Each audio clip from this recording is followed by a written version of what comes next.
transition treatment as part of a settlement with the state. We'll discuss this and more of today's top headlines. I'm Ernie Manouse. And I'm guest host Houston Public Media reporter Michael Adkison. We'll also talk with Chris Canetti, president of the FIFA World Cup 2026 Houston Host Committee. We'll talk about the activities surrounding the big event coming soon to Houston. Plus, the Museum of Fine Arts Houston joins us to tell us about an international touring exhibit, which will bring Picasso and other masters to the Houston area. And as always, we want to hear from you, so give us a call or text at 713-440-8870 or email us at talk@hellohouston.org. You can also watch us live on YouTube by going to houstonpublicmedia.org. Hello Houston is made possible in part by founding sponsors John Bradshaw and Kathy Sanders, by Metro, and by gifts from listeners like you. Live from NPR News, I'm Lakshmi Singh. President Trump has dropped his multi-billion-dollar lawsuit against the Internal Revenue Service, according to court filings today. The development comes after a judge in Florida raised questions about whether the case was properly filed. In a statement, the department said the $1.7 billion fund will allow the DOJ to settle and pay cases. ABC News first reported the fund would be used to assist people who believe they were wrongfully investigated and prosecuted under the Biden administration.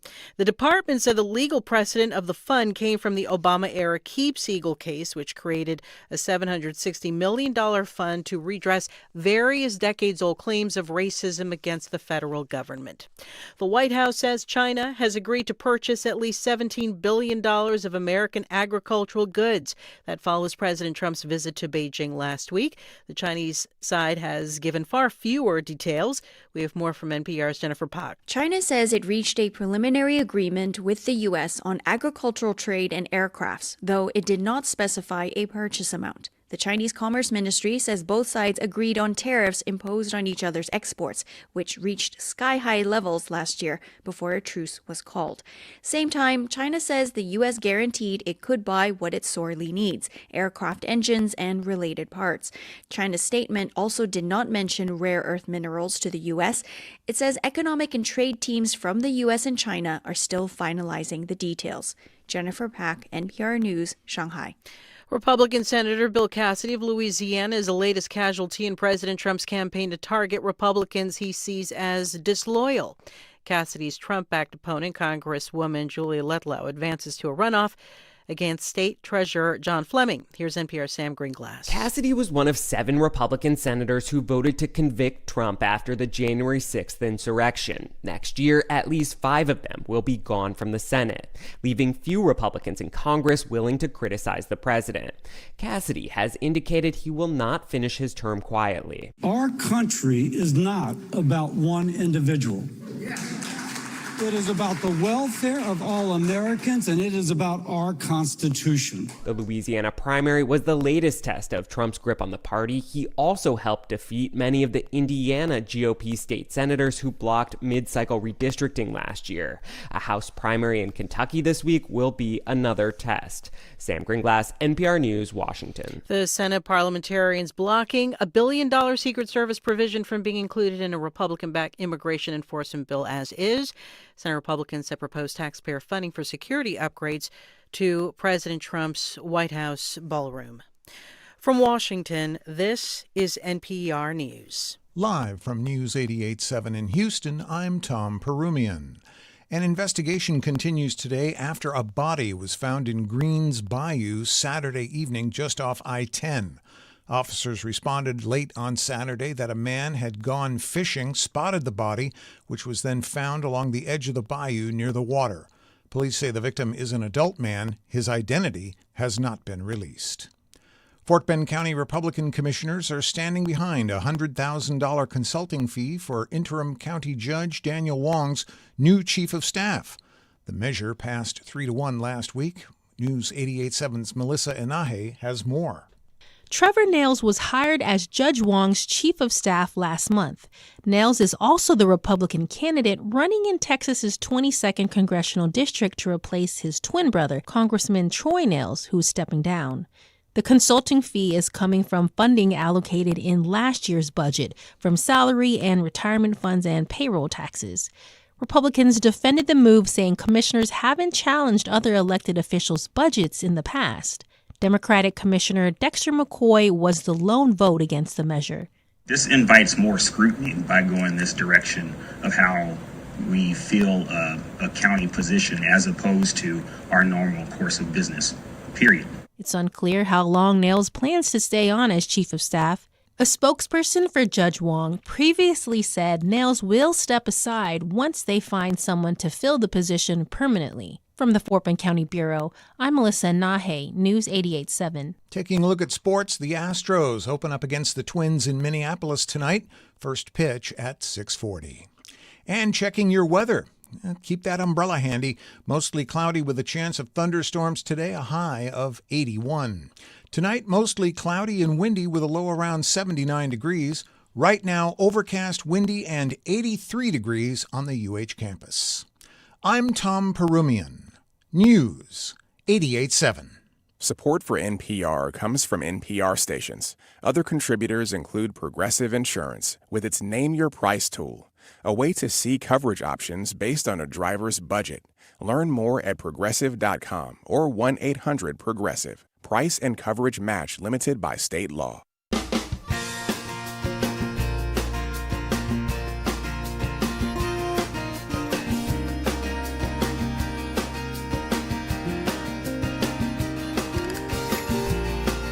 From Houston Public Media and News 88.7, it's Hello Houston, an open forum on today's biggest stories affecting Houston and beyond. Call now, 713-440-8870, or let us know your thoughts on today's topics by emailing us at talk@hellohouston.org. And now, Hello Houston. Hello, Houston. Ernie Manouse here, and today sitting in with me in the co-host seat is HPM's Michael Adkison. Howdy. HPM's Michael Adkison. Is that what they call me? Yeah. It's easy. Okay. Well, what would you like to be What would called? I like to be called? In a perfect world. His greatness. His greatness. No. HPM, I'm very humble. HPM's Michael Adkison works. Yeah. Speaking of being humble, did you see the video clip is floating around of King Charles giving this statement about how they're going to start using more social media and how they get the message out? I haven't seen that, no. Because basically what he's saying is because they want to be more current and of the time. And he's sitting there in full king regalia with a crown on his head in a gold throne. And I'm like, there you go. It's important. A man of the people. A man of the people. And, I, as someone who's watched The Crown, I find the whole concept of it fascinating obviously, they're not the rulers that they used to be over in England. They don't do as much of the politicking. But the idea of there's just this royal line of people and we just pass the crown from one generation to the next, I find fascinating. Yeah. Well, I find fascinating how just because you are born, and that's, of course, the difference between us and a lot of countries, because you are born, you all of a sudden have this higher significance because you were born in this royal line. Right. And it's kind of a fascinating concept. And I love the pomp and circumstance of it. But then I look at it and I'm like, people really buy into it? They really think you see them line up to see these people. Right. And all. Yeah. I mean, it's a peculiar institution. No, it's not. That's something else. It's something that, my parents went to Scotland last year. And it's the type, we watched the weddings, we kind of bought in. But like when my parents, they were there at the same time that Charles and Camilla were there, and they got to see them and just to hear their reaction, they were like, that was them. Like that was them. And, we laugh at them here in the U.S., America 250 and everything, where, we've declared our independence. We're not with them. But I mean, there's something to be said about the institution of just like, that's them. There is, because like we get the same kind of reaction if one of the Kardashians walks out of a hotel in New York City and people line up like, it's them. It's them. That's sort of our own royal family, the Kardashians. I wasn't Andy Warhol. Somebody had written an essay about it. Well, I doubt Andy wrote a full essay. Right. But about the idea that in the U.S. we don't have royalty, so we have celebrity. And that fills our need of idolizing certain people. Yes. And that's why celebrity is different in countries that have monarchs. Yeah, that makes sense. I don't know if it makes sense, but it's something I've heard. It does make sense. We have a packed show today because there's so much going on, especially in our fine little town of Houston, the world is coming. The world is coming. Yeah. The World Cup. And you've been specifically. following a lot of that. I have, and we're going to be having the president of the host committee of, the guy who's basically in charge of putting everything together in collaboration with FIFA. He's going to be here on the show talking with us, so that's going to be exciting. We're going to talk a lot about where they are, what's next, and where the funding is coming from. I know that that's a big conversation of where is all this money coming from and where's it going and how's it being used, and so we're going to be talking with him about that. Big question I have, are we ready? Before we even get to what's going to happen when they get there, are we ready to have all these visitors? That's a question that we get, or we ask frequently, and for what it's worth, everyone that we've asked has said yes. Essentially, we're ready. That the politicians have said it. FIFA has said it. FIFA has said Houston is one of the most well prepared. The host committee obviously is saying we're ready. I will mention that one of the big things that we're still waiting an answer on, but we're putting the cart before the horse. We're going to be talking with the host committee president later he'll on. be able to tell but us one all of the about questions it. that I think most people are still waiting on is what the federal government's approach with immigration is going to be to the World Cup. We're going to have people quite literally from all across the world in Houston and other cities, and this is obviously a sport and a tournament that appeals to the international community in particular. And so I think that's been a big question is what role is ICE going to play? What role is DHS going to play? And what's that exactly going to look like boots on the ground day of at the tournament? Speaking about other foreign visitors coming to town over at the MFAH, they are bringing some masterworks from master artists. And we'll be talking about this exhibit that's really, it's names I'm going to hold on to it so that you get teased when it happens. But these are the biggies. These are the biggies. It's going to be here. And I'm very excited, almost as excited as I am for those documents that are coming to town also this summer. I think those might already be here. Are they already here? They already flew in. opened it? I know for a fact they flew in. I think you can go see them at the Museum of Natural Science. Yeah. That's really cool, too. So it is an exciting time in our city. And then in our second hour, it doesn't get any better than this. From Democracy Now!, Amy Goodman's going to be here. Yeah. And there's a new documentary out about her work and her career and Democracy Now! And what they do. And there's not a better time to talk about the state of journalism and free press and democracy than right now. And so Amy Goodman will be joining us. And then what's the buzz?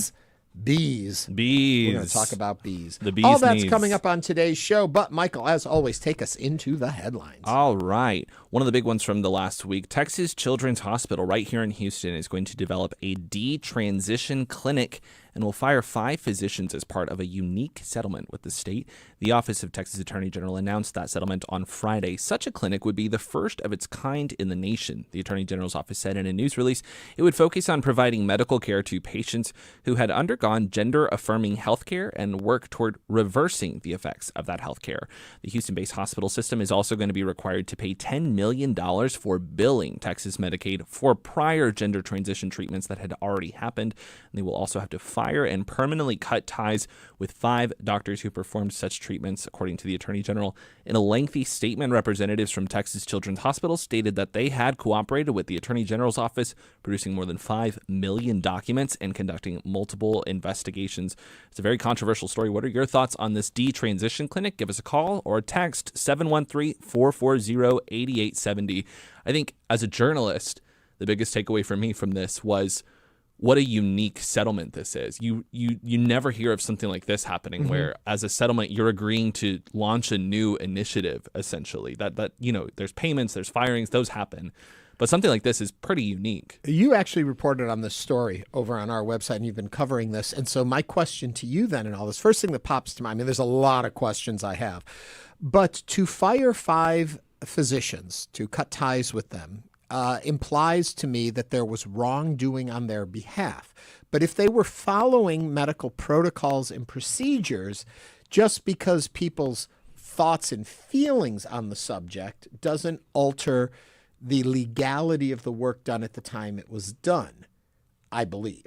Where am I missing this in the story? Where did we find liability on the fact of the doctors who did work that at the time they did work was acceptable practice? So I believe, I'll caveat all this with saying I believe there was never a formal lawsuit. I could be mistaken, but I don't believe there was a formal lawsuit between the state of Texas and Texas Children's. So a lot of the details are not very much part of the public knowledge.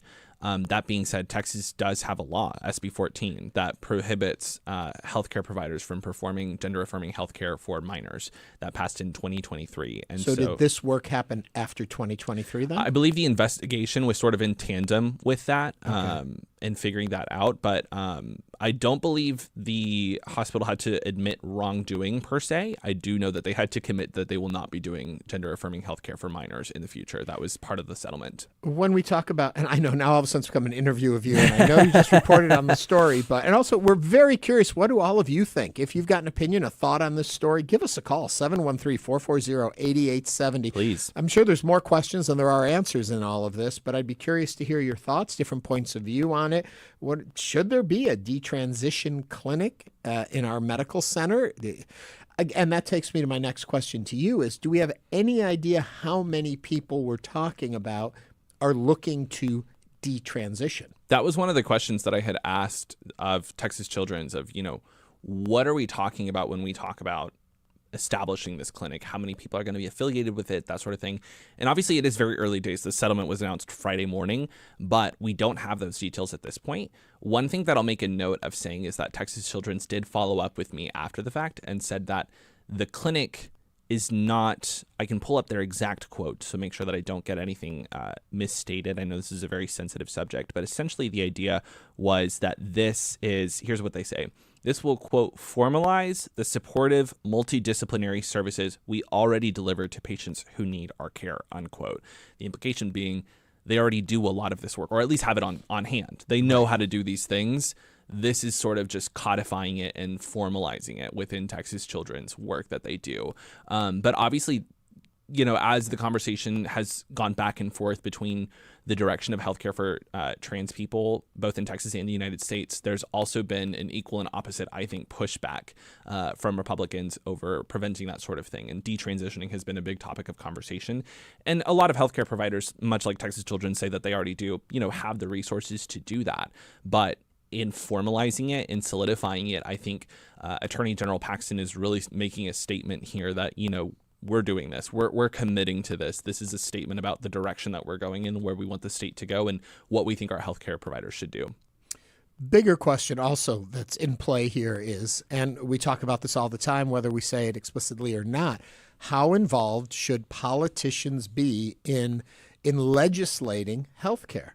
I actually think I feel like I've talked about this before on the air as we talked about this, and I think one of the biggest, I was actually working in Austin covering this when SB 14 passed in the 88th legislative session, I believe it was 2023. Mm-hmm. And, that is such a polarizing topic. And it's one that easily, I think, your own beliefs can get involved in. And so for me as a reporter, when I was asking myself, how do I do this in an unbiased way? I think what I said on the program previously was, I think any time you have the government saying, we're banning this, whatever it is, it deserves a certain level of scrutiny. It deserves a certain level of, let's talk about this. Let's figure this out, what it means.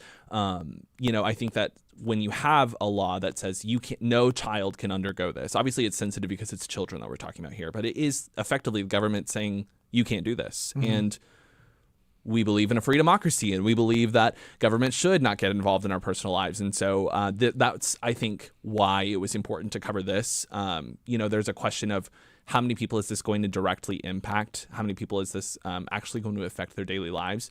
I've heard lots of different numbers, but it is a very complicated subject.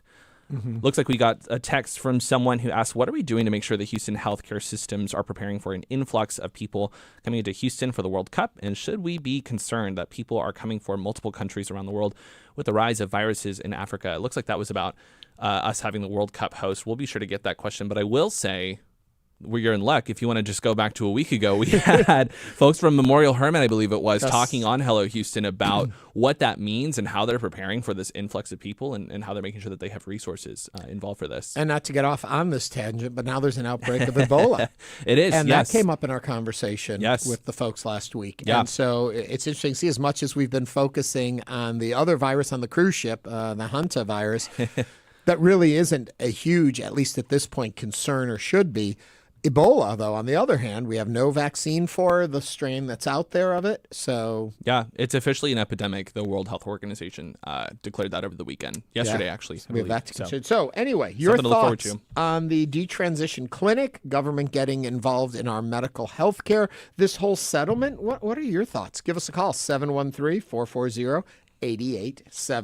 We're going to move on to the next story, which, according to the results, Saturday night by the Harris County Clerk's Office, Joe Panzarella beat Nick Hellier in a special runoff election to fill District C position on the Houston City Council. Panzarella, a progressive community organizer, received 64.7% of the vote. Hellier, a former City Council staffer, garnered just 35.3% of the vote. So more than, I guess, a third of the votes were cast Saturday on Election Day, or just around a third of the vote, 2/3 in early voting. Panzarella and Hellier were vying to replace Abby Kamen. She's stepping down to run for Harris County Attorney, a position which she has been appointed to on an interim basis. What I left out of that story and was rewriting it as we went, which explains my stumbles, was when we get to the number of how many people actually voted. Yes, Panzarella won by almost 65% to Hellier's 35%, but that was less than 10,000 votes in total were cast, which very disappointing, extremely disappointing. You're a strong advocate for voter turnout. If you don't like the way things are, get out there and vote. Less than 10,000 people in District C went to the polls over the 2 week of early voting and Election Day to vote, to have their voice be heard. Very bothersome to me. What are your thoughts on the Panzarella win? Not take anything away from Joe. We're very happy that he won, and Nick ran a good race too. We're very happy for him too. But did you vote? Should these runoff elections also be held on a Saturday, different than our usually Tuesday voting day? And what can help with such low voter turnout? 713-440-8870. First thing I'll say is that low voter turnout could also indicate you like both candidates and you have no problem with either one of them representing you. Sure. I know that is a valid school of thought there. Do I agree with it? No. Make a choice. But still, 10,000 people. What do you think, Michael? Yeah, well, one thing that comes to my mind with this race is, I haven't been the one on our team covering this, but one thing that really sticks out to me is when there is low turnout, you look at who did come out, who really made their voice heard and what's important to them. And I think that really the progressives made their voice heard on what was important to them. You have Panzarella, who ran on affordability and public transportation were two of the big topics for him.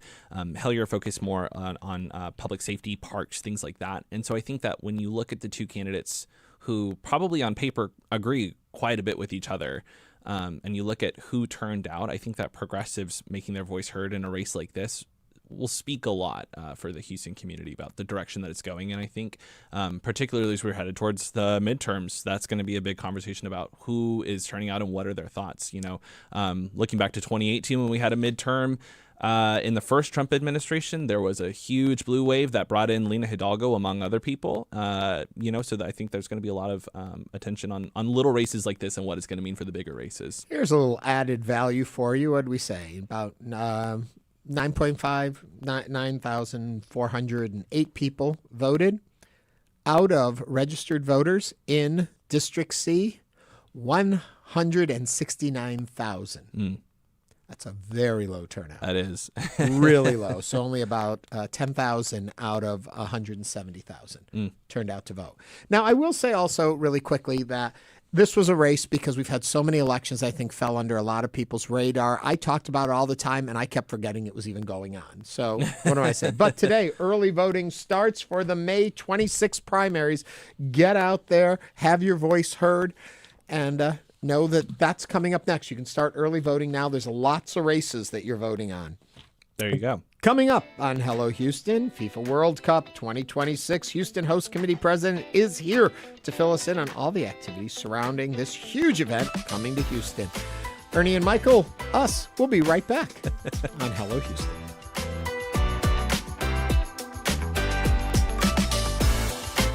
Meet Dio Choco. We just took his keys for the day and gave him a Ride Metro fare card. This is his story. Visit ridemetro.org/Choco to find out where is Choco. Catch up on past seasons with Passport or stream live whenever the mood strikes. All your favorite shows. Search HPM Plus on your smart and connected TVs. The next chapter is waiting. On HPM Plus. New England is full of historic homes, barns, and churches that are at risk of falling apart, but there's a growing shortage of people who know how to repair them. We can see that there could be demolitions and total loss of buildings if there aren't enough people around to do this work. I'm Elsa Chang, how a New Hampshire program is teaching high schoolers building restoration skills on the next All Things Considered from NPR News. You can hear that this afternoon. It starts at 3 o'clock. Once upon a time, learning how to write computer code was a good way to a good living. But now, hello AI. There's almost a generation of people for whom the rug has been pulled out from under them. I'm Kai Risnall. A rough start in the labor market next time on Marketplace.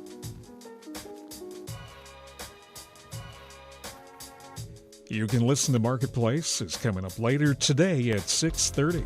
Support for Houston Public Media comes from United Way of Greater Houston, uniting donors, volunteers, and community partners to help our neighbors struggling to make ends meet land on their feet and stay there. Information at unitedwayhouston.org. Support comes from West Chase District, serving businesses with office options, regional connectivity, amenity investments, and talent pool access within a managed business and residential hub in Houston. More on how West Chase works at westchasedistrict.com.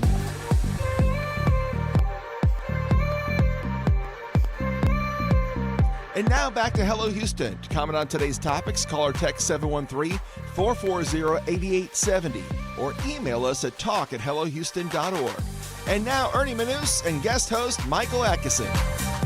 With the 2026 FIFA World Cup only weeks away, we are joined now by Chris Canetti, who is the president of the Houston Host Committee for the World Cup.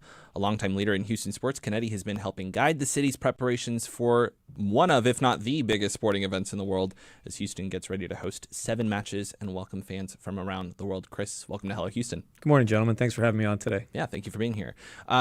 Just general start, we're just days away now, less than a month. How are preparations looking at this point? Yeah, preparations are going great right now. We are on time, on budget, on target. Everything is coming together just according to the plan as we sit here 27 days away from the first match here in Houston when Germany and Curacao take the stage. We've talked several times before, so you're probably going to hear me ask some questions I've asked you before in the past. What has the preparation process been like for the host committee? What has surprised you? What has been, hasn't gone according to plan? What has it been like? It's been tremendous. We've been working on this since June of 2022. That's when Houston was awarded host city status as a World Cup city. And the collaboration across the city and the county and the region has just been fantastic. So, of course, I represent the Houston 2026 World Cup Host Committee, which falls underneath the Harris County Houston Sports Authority and the Sports Authority Foundation. And we go out and we have to work with all the different stakeholders across our community, from the city itself to the county to the airports to Metro, police, fire, the stadium, the practice facilities. We have to work with all these different entities and agencies to plan and execute this event. And because it is the largest sporting event in the history of the world, and there's so much excitement and energy behind it, and because it's such a good thing for our city, we've had full support, full cooperation. I think you were at our press conference last week, and you were able I think that press conference was where all these different stakeholders took the stage and showed where they're at in the planning process. Was great evidence of the type of collaborative environment and just wonderful teamwork here across our city and our region to put the preparations in place for this event. You mentioned the stadium. FIFA has officially taken over their time to use the stadium. Houston Stadium, as they're going to call it, is officially here. What have they made? If I remember right, when we did an interview way back when in January, you had said something like, you guys are preparing for the party, and then FIFA arrives and they actually take helm of the party. Right. How has that transition been as FIFA now has control of Energy Stadium? Yeah, it's gone great. I mean, things, again, over there are running right on schedule and according to plan. FIFA, while they officially got in there on Friday, they've had members of their team over there, in the previous weeks starting to set things up. So the major project over at the stadium right now is the installation of the field. That's been going on since May 1. The progress of that has been fantastic and is completely, again, on schedule at this point. But now you're starting to see lots of little things get set up: the media accreditation center, the volunteer center, some branding, some signage. Eventually you're going to start to see the security perimeter and a lot of the things outside in the parking lot start to take shape. So again, everything is going well, and let's hope it stays on track here over the next couple of weeks. There you go. I mean, right there. What are you watching for in the next few weeks as we're getting ready for June 11th and June 14th when Houston hosts its first match? Again, the two biggest things from a host committee perspective right now that we're working on is one is the installation of the field. Again, that you have to have a state-of-the-art field in place for the World Cup. That's part of preparing for the party. And then the other thing that we have going on, which is a significant operation, is the build out of the fan festival taking place down in Edo. I just drove by there on my way here, and there's hundreds of people working down there. There's cranes and trucks, and just such an immense coordinated effort to create this, what's going to be an incredible venue for an awesome celebration of the World Cup down there. So those are the two main things. But trust me, I'm selling us way short when I only focus on those two things. There's so much. It's at the point where really all 4 years of planning, everything's coming together at the moment. It's just a matter of putting the pieces together. Chris, I will say you look pretty well rested here. But what is keeping you up at night? What are the things that wake you up in a cold sweat at this point? You're like... The answer is really not much, and I'll tell you why. That might seem like a silly answer, but again, we are so prepared right now that the only things that worry me are the things we can't control. Right? Everything within our control, we have it lined up. So I've been doing this for a long time. I know things are bound to go wrong. If you're planning a birthday party for your kid. I was going to say, I wake up in a cold sweat over this show. Yes. I can't imagine bringing the World Cup. Whatever you're doing in life or whatever you're playing, something always goes, off course. So we're in the mindset and we have the experience to know that that's going to be the case. And when it happens, to just handle it, appropriately, react professionally, and respond. Right. So I can't predict what those are, but those are the things that would worry me, things outside of our control that might come up that we have to respond and react to. But again, whatever that might be, we'll have the team and the people and the group that'll jump on it and respond accordingly. Hopefully it doesn't happen, knock wood. But again, the things that are within our bandwidth and our control, we're right on target. And it's a good feeling at this moment. Well, I give you kudos for that, because so many times, like you said, even planning a birthday party, and there's always those things you forget. But when you're in this long enough, so I'm curious, are you talking with the other host cities? Are you guys all in conjunction about, I didn't think of that, we thought of that, this is that? Do you support each other in that way, or are you all independent? We are all independent, but we do communicate, right? We do talk. The host city CEOs have a weekly call, and it is good to get on the phone and hear what might be going wrong in this city or that city, what might be going right. So we're not really in the weeds on a lot of things, but we do have some communication across the board. So what are those other cities envious of us about at this point? Well, I'll tell you, I don't know. They haven't come out and admitted anything, but I'll tell you what I think is great about Houston when it comes to putting on these events that people may not have thought about. I think what puts us in an envious position is everything here pretty much operates under one jurisdiction, under Harris County, Houston, right? The airports, metro, police, fire, even the stadium, right? We're all in one place. Where in some of these other locations, that's not the case, right? In Boston, the match is actually being played in Foxborough. In Dallas, it's actually being played in Arlington. In San Francisco, it's actually being played in Santa Clara. So I'm not knocking those places. I'm just saying that makes sense. That's a reality, right? And that creates logistical challenges when you have multiple jurisdictions to coordinate with. We're all under one, right? And when we have our county leaders or our city leaders saying this is important, make this happen, everybody follows underneath. And the other thing too is that's a really good dynamic that we have here. But the other thing is we have experience, right? We've hosted more major sporting events than any other city since 2004. So we take this sort of collaborative effort under one umbrella, tie the experience in. So I'm very, when I talk about us being prepared, it's true, but I'm very lucky that we have all of these people who can play off of this experience over the years, who come to the table with this level of expertise to, again, all under one umbrella. That helps us, in a lot of ways to our success. How different would it have been if we hadn't had the Super Bowls and the playoffs and all of that?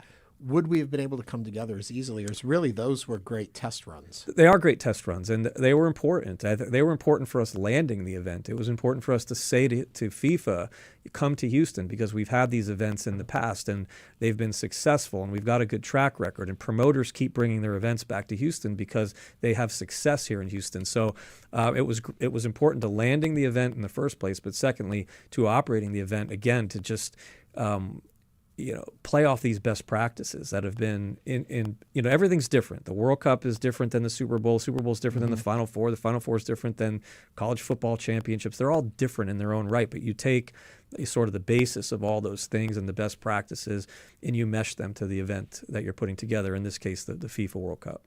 We're talking with Chris Canetti, president of the FIFA World Cup Houston Host Committee. If you would like to join the conversation, give us a call or text 713-440-8870. Chris, another factor that we're folding into all of this is we have a base camp here in Houston with the Democratic Republic of Congo. I know we've been planning on this. What challenges has that brought, if any, when it comes to your hosting? And now all of a sudden you're also going to have a team that's based here in Houston that you're accommodating. Yeah, no real challenges. This is part of what we signed up for. And, we really felt it was important to have a base camp here in Houston. It's not a requirement. It's not a given. But we felt like if we're going to be a World Cup host city, we would love for one of the teams to base out of here. And of course, back in December, when the first 42 teams were assigned to their matches, we were left out. We were not a host for a base camp for a lot of different reasons. But we worked with FIFA, and we were ensured that when the final 6 teams qualified, one of those 6 teams would be assigned to Houston as a base camp. So we're very thankful to have the Congo coming here and calling Houston home. I think there's going to be a lot of positivity out of that. We want them to feel good about their experience here. We want to work with them to put them in the best position to have the maximum level of success that they can have in this tournament. This was an important initiative for Mayor Whitmire as well. We looked at a lot of different options on how to make a base camp work in Houston, and he helped us prioritize that. So it's going to be a good thing. We look forward to them getting here and, again, watching them roll through the tournament. 713-440-8870 if you want to join the conversation. You're going to have to pop on your headphones right now because we got a phone call coming in from Mike from West University. Mike, what's on your mind today? Yes, I have a question. I've heard a lot of comments about the preparation for the World Cup in Houston, and it seems like, a lot of things are lining up, and they've got a lot that's been done. But I've never heard any mention about the airport. Everybody that's coming in, or the majority of the people coming in, will be coming through IAH. And I've been a frequent traveler, and I can tell you the airport has been pretty much a mess for the last few years when they started that latest construction. Is there anything special that's going to be done to improve the airport for the World Cup? Thank you for that call, Mike. Yeah, look, the airport's been fantastic, or both airports, I should say, both IAH and Hobby, in their preparation for the World Cup. And, you referenced sort of the challenges that have existed over the years. Step by step, they've been opening up terminals, and they've been making additions, and they've been making improvements to the infrastructure that exists there. They've got a tremendous operational plan, from getting folks through customs and immigration, to getting them to curbside, to getting them to the transportation points, to get them downtown. They've got a lot of They've created a lot of interaction and engagement that they're going to have with their flyers.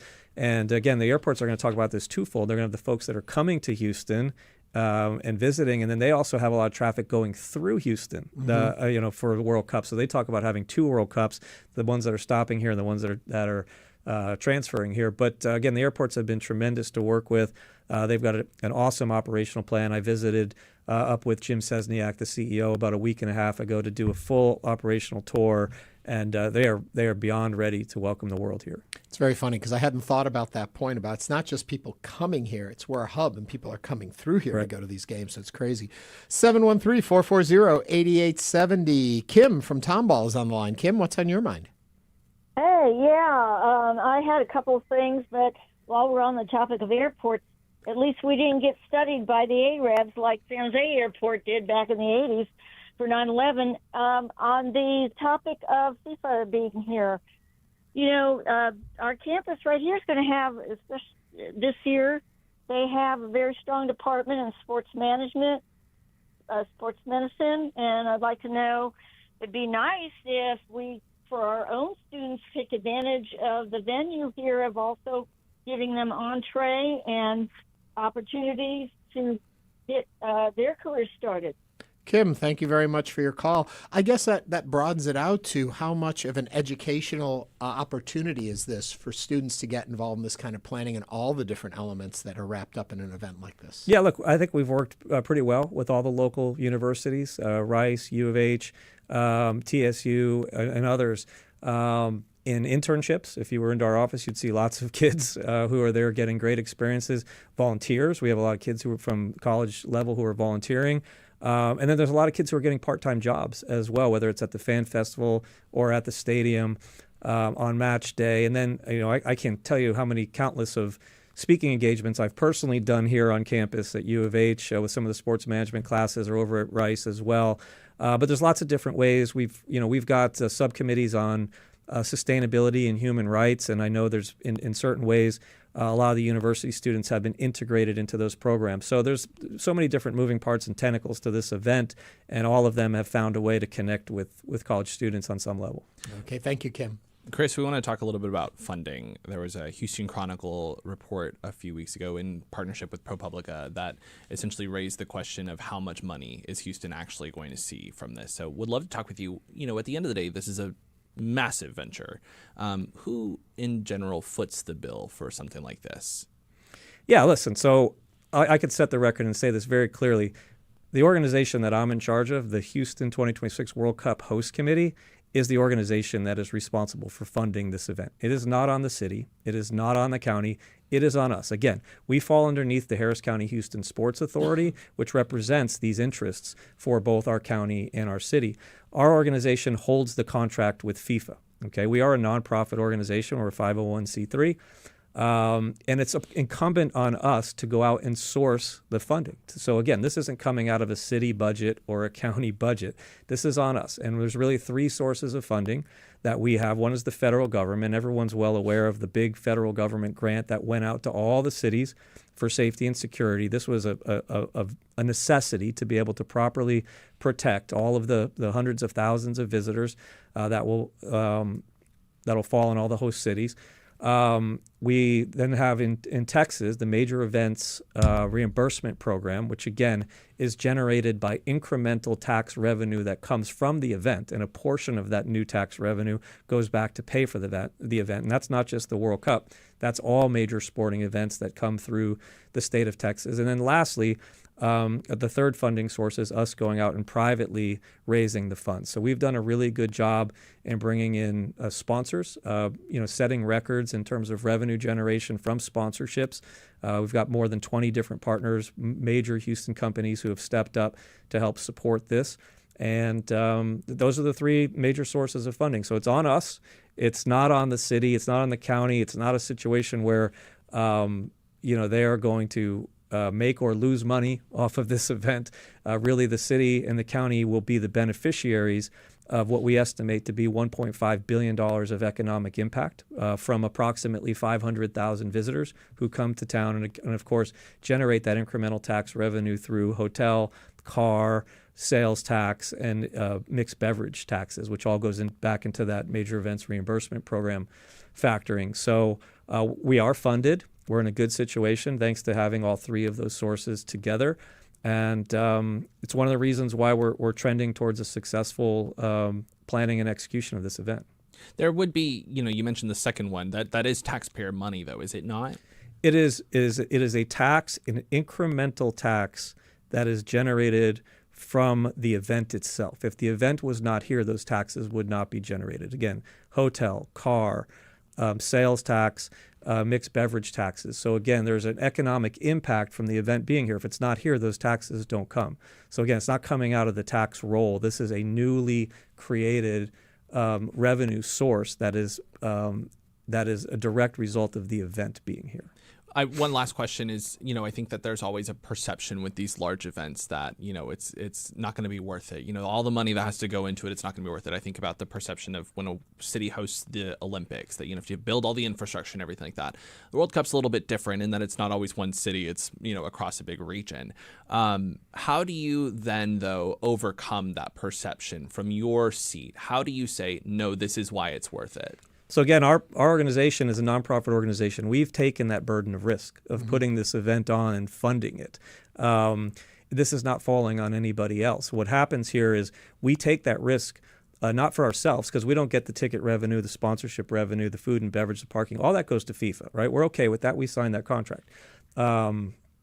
Why we do these events in the first place is to help make our cities, our communities better places. These events are important, right? If Houston wants to be and is, one of the iconic cities around the world, these types of events are part of that. And again, $1.5 billion economic impact, 500,000 estimated visitors to our region, billions and billions of worldwide impressions and branding that comes with this.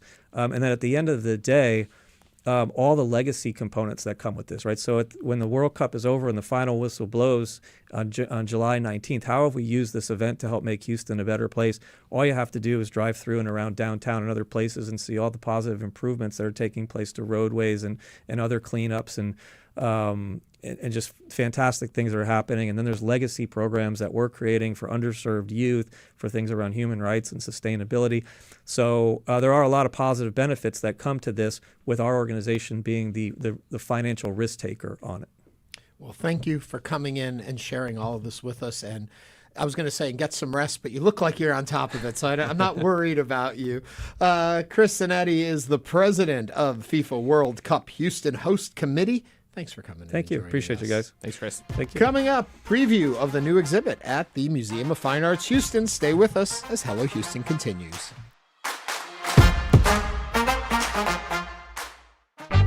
Meet Gamola, songwriter, world-class violinist, and award-winning multi-genre artist. We just took his keys for the day and gave him a Ride Metro fare card. Visit ridemetro.org/Gamola to learn more about his ride.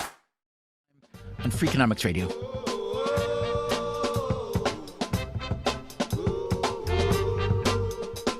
You can listen to Freakonomics. It's coming up tonight at 10 o'clock. Hi, this is Steve Inskeep. When you roll out of bed, bleary-eyed and groggy, if you're like me, the first thing on your mind is getting something to wake you up. So turn on the radio. NPR's daily news program, Morning Edition, has been working through the night to get you the news you need. It's as essential to your morning as a good cup of coffee. So hit the ground running by listening to Morning Edition from NPR News. Morning Edition, weekdays 5 to 9 a.m. on News 88.7. On the next Fresh Air, growing up underground, the son of two American revolutionaries. Bernardine Dorn and Bill Ayers were leaders of the Weather Underground, the radical group that planted bombs and collaborated with the Black Panthers to protest the war in Vietnam and racism. Their son, Zaid Ayers Dorn, has a new memoir. Join us.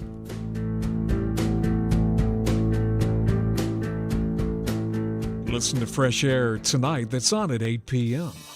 Support comes from the Grand 1894 Opera House, presenting the Texas Tenors. Celebrating their 15th anniversary, the vocal trio will perform selections spanning country, classical, Broadway, and patriotic music. July 3rd, tickets at thegrand.com. Support for Houston Public Media comes from Texas Mutual Insurance Company, a workers' compensation provider that's been caring for hardworking Texans for over 30 years. More at texasmutual.com/expert partner.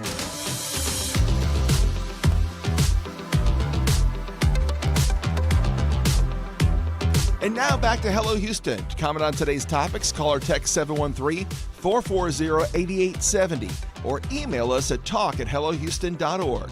And now Ernie Manouse and guest host Michael Adkison.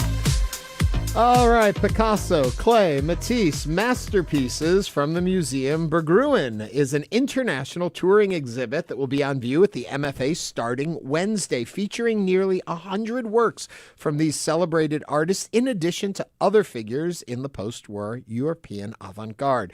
The exhibit brings these masterpieces from the famous Museum Berggruen in Berlin, giving Houstonians the chance to see these works while also introducing them to the legacy of the museum's namesake art dealer and collector, Heinz Berggruen. To tell us more about the exhibit, please welcome Anne Dumas, who is the consulting curator of European art at the MFA, and Dena Woodall, the curator of painting and drawings at the MFA. Anne, Dena, welcome. Did I get both names right? No, Prints and Drawings. I'm curator of Prints and Drawing at the museum. And it's Dumas. Dumas. Okay, I did get two things wrong, but I got the names of the artists right. That's right. I did. I was very proud of that one. Alexander Dumas. Yeah. Three Musketeers. There you go. Count of Monte Cristo. Well, we are thrilled to have this exhibit here in town. We were talking about World Cup. We were talking about all these wonderful visitors that are coming to town. These are some impressive visitors that are coming to town that you don't always get. Folks are familiar with a lot of names of these artists, but may not have had the opportunity to see, if not their works, these particular works. Tell me a little bit about the thrill that it brings you. Oh, it's been absolutely wonderful working on this show because, as you say, great, great artists from a wonderful museum in Berlin. But one, I think many of these works have not been so widely seen as other from other museums, perhaps. And we had so much fun because we've integrated about 30 or so works from our own collection and trying to set up and understand these dialogues and conversations between these artists, I think is something that comes out really well in the exhibition. And I think something else is that we're able to show sort of the full breadth of works across the whole across their whole lifetime of Picasso as well as Paul Klee. So you're really getting to see a better understanding of these artists' work. And in many different media, so paintings, drawings, prints, and sculpture. What is it like, here in Houston? I don't think that the common perception is that it's an art capital of the world, but the work that you guys do at MFAH really, I think, speaks otherwise. That we just had that excellent Frida Kahlo exhibit that you guys had, the Gauguin exhibit from last year. There's so much integrity to the work that MFAH does. What is it like to have an exhibition here that really speaks to art as the general public knows it? Well, I think we try to do that with most of our exhibitions. I think our aim always is to reach a wide audience. But as you say, with a great deal of integrity and a lot of scholarship and research goes into creating these exhibitions. But also we give a lot of thought to making dynamic, interesting presentations too, which I think we've really succeeded with this show. When you see it, the design of the show is stunning. We've showed the works on. We've painted very bold colours, red, yellow, and blue, in large sort of bands on the walls, which kind of set the works off beautifully, but also kind of suggests the cultural aura of Paris in the 1950s, 60s. When Heinz Berggruen owned his gallery there in Paris. Yes. When working, and I want to get into Heinz and talk to him a little bit about it, but when working in our own collection's works into this collection, how do you find what's right so you're continuing to tell his story of what he collected, but also how are you using our pieces to help tell that story? Well, that was a really interesting part of our task on this particular exhibition, because we knew what the Berggruen works were coming, and of course we know our own collection, but we really sort of made careful choices to choose things. But what was really fun was that during the installation, we moved away quite a bit from the rather detailed floor plans that we had, because as works came out of their crates and we saw what they're really like in actuality, all kinds of new ideas and links and suggestions cropped up. And So that worked really well. It was really interesting. That's funny you say that, because I don't think we ever think in terms of how these things can evolve and change. You think we know the masterpieces, we know what's coming, we know where we're putting them, but to actually then see them, and I think that speaks to the reason people should be going to the museum to see these works, is even if you think you're familiar with it, seeing it actually in front of you, new things are exposed. And then one of our Picasso's, Woman with a Hat, actually Carolyn Weiss Law actually bought it from Heinz Berggruen. Wow. So there is that connection as well, where there are works that we see that Heinz Berggruen actually sold to someone and eventually it came to the museum. Yeah. So tell us a bit about him. Yes. Well, he was a very distinguished and well-known art dealer. He was born in Berlin into a Jewish family in 1914.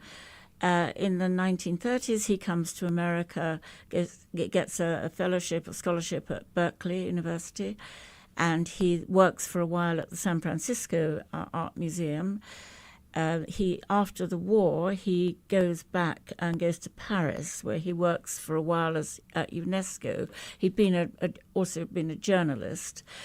And he starts sort of collecting, buying art, and opens a smallish gallery where he's largely selling works on paper by Picasso and other artists. But then the gallery just grows and grows. And eventually, in about 1980, he says that he'd become his own best client because he was really sort of keeping a lot of, or holding back things. So he sort of gives up dealing and really focuses on the collecting. And then I think it's the year 2000, he eventually goes back to Berlin, and he sells the collection to the German state. But it's a sort of sale gift because the price is way below the market price. But in his collecting, Mm-hmm. do you see something unique about his personality as opposed to somebody who's looking at it as, this has value, I need it in my collection? Or was there some story you can learn of him from looking at the work he gathered? Well, I can speak about Paul Klee, which I would say that, he loved Paul Klee's work. And when he was in San Francisco, he traveled to Chicago, where he met another German immigrant, and he was homesick from Germany. And he bought his first Paul Klee in 1940, the year Paul Klee died. That's one of the artists that he never met, though he met the others in our exhibition. He carried around this watercolor with him throughout his lifetime. And he even carried it when he went to Germany, back to Germany during World War II, when he became a naturalized American citizen as well. He just started thinking about it like that and building on that. A large 90 works by Paul Klee he gave to the Metropolitan Museum of Art. But then he continued to collect Paul Klee, and he loved his spirit. He loved him as an artist that had a magical quality to him, and his artwork, you can really see that in the way that Paul Klee paints. Yeah. Are there specific pieces that you guys are really looking forward to seeing people's reactions when they come to this exhibit? Many, I think, yes. I mean, he liked Cubism very much. Picasso was the artist who he collected the most works by, and Picasso, I would say, is the dominant artist in the show. And really, we span the whole of his career. It's almost like a sort of retrospective of Picasso within the exhibition. But there's some wonderful Cubist works. One of my favorites called Still Life on a Piano, in a section of the show that we've called A World of Things, which is basically about still life. It's a superb Cubist picture, and you just keep coming back to it and back to it, finding more and more things. Cubism's never entirely abstract, but there are just teasing little fragments of what things are, musical instruments, pipes, bits of newspaper. So I hope people find that painting as compelling as I do. Yeah. And we did make this exhibition in a thematic way, so still life, multiple heads or head studies, the human body, and also it's also a play on color, line, and form. So I think that even families can come in and appreciate it in a different way than maybe just adults. And Dena, thank you very much for coming. And we ran out of time and we ran long. Picasso-Klee-Matisse masterpiece from the Museum Berggruen will be on exhibit at the MFA starting Wednesday through September 12th. Thank you both for coming in. Coming up, we're going to talk with Democracy Now! Host Amy Goodman. Stay with us for the second hour of Hello Houston.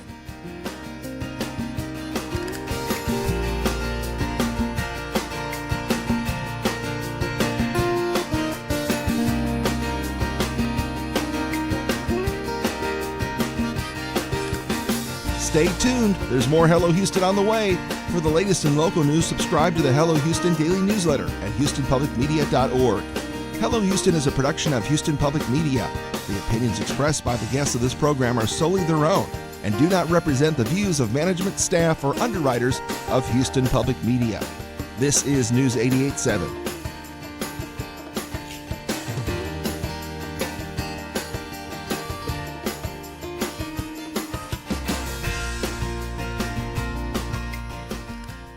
Support comes from Metro. World Cup planning includes transit improvements intended to serve Houston after the final match. Metro provides bus, rail, and paratransit service and continues mobility enhancements across the region. More at ridemetro.org/Metro Now. We have a chance of rain today. We might see some sunshine also. Slight chance of rain, 20%, a high near 88. It's 83. This is your NPR station, KUHF, Houston. News 88.7, a service of the University of Houston. Just ahead on this hour of Hello Houston, the Supreme Court of Texas has ruled that Representative Gene Wu will not be removed from office for his participation in the 2025 quorum break over congressional redistricting. We'll discuss this and more of today's top headlines. I'm Ernie Manouse. And I'm guest host, Houston Public Media reporter Michael Adkison. We'll also talk with Democracy Now! Host and executive producer Amy Goodman about the documentary Steal This Story, Please, which examines her journalism career. Plus, this Wednesday marks World Bee Day. We'll learn all about this global celebration that brings awareness to the important role bees play in the world's ecosystem. Also, we want to hear from you. Give us a call or text at 713-440-8870 or email us at talk@hellohouston.org. You can also watch us live on YouTube by going to houstonpublicmedia.org.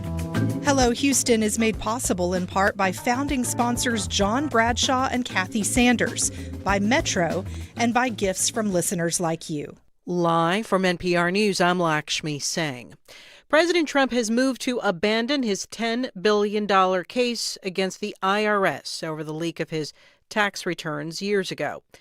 NPR's Carrie Johnson reports the settlement creates a path for the president's allies to recover money from taxpayers. The Justice Department says the president will receive an apology but no direct financial payments. Instead, DOJ will create an anti-weaponization fund, some $1.7 billion, to compensate people who were targeted by the Biden administration.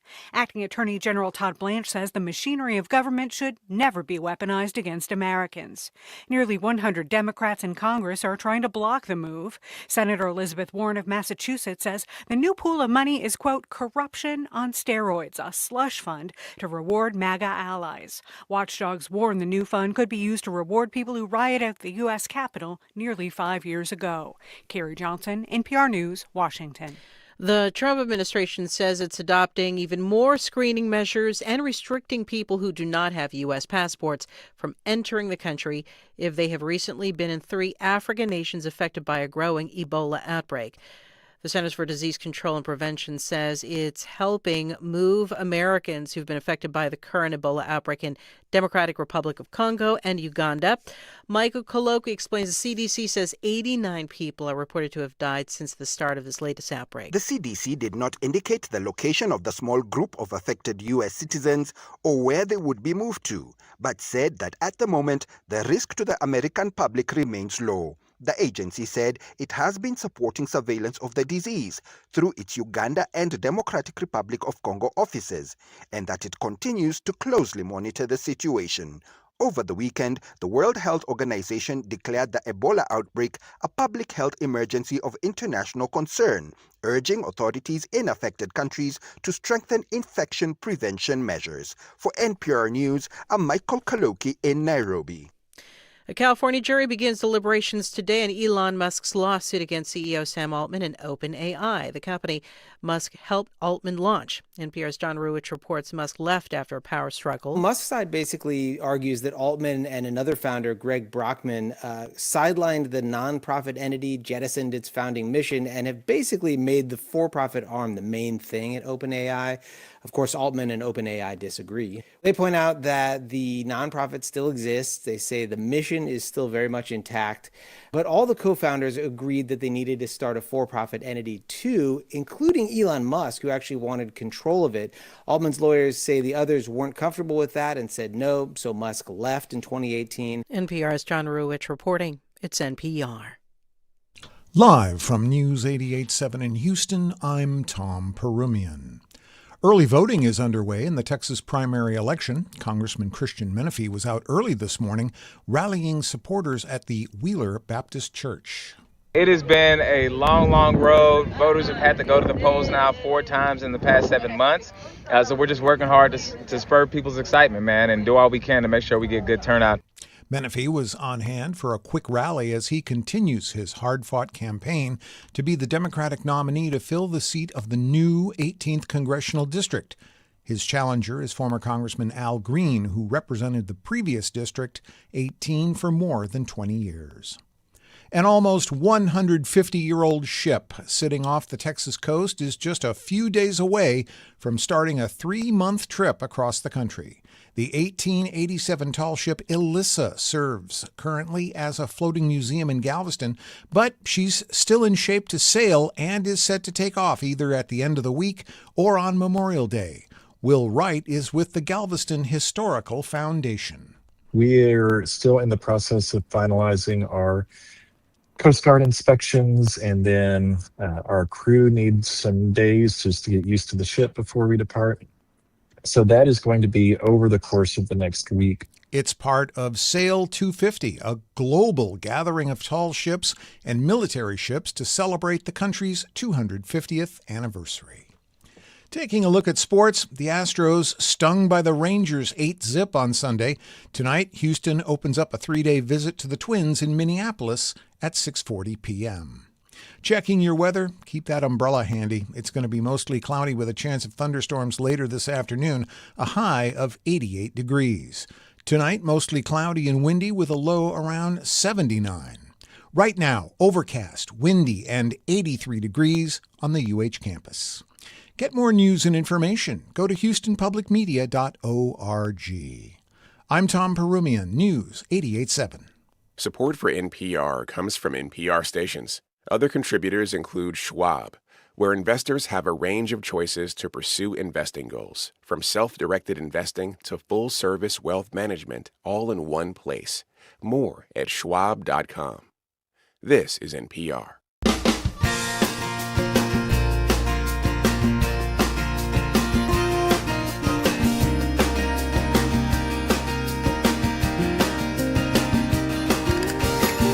Live from Houston Public Media and News 88.7, it's Hello Houston, an open forum on today's biggest stories affecting Houston and beyond. Call now, 713-440-8870, or let us know your thoughts on today's topics by emailing us at talk@hellohouston.org. And now, Hello Houston with Ernie Manouse. Well, hello, and welcome back to the second hour of the show. HPM's Michael Adkison is sitting in with me. I am. I'm having a great time with you, Ernie. Are you having a good time? We were talking about how much of a hot seat it is to guest host these days. It's a coveted role. Let's say that. I kind of feel like I'm like The Bachelor, and I'm trying to pick who is going to be my bride by the end of the how many weeks this goes on for. There you go. But actually, it's great fun because it gives us an opportunity to hear from different folks, different voices, different perspectives in how we approach these stories and these interviews. And Michael, I have to say, I truly enjoy having you here with me. I enjoy being here too. I feel like we have a good rapport going between us, I think.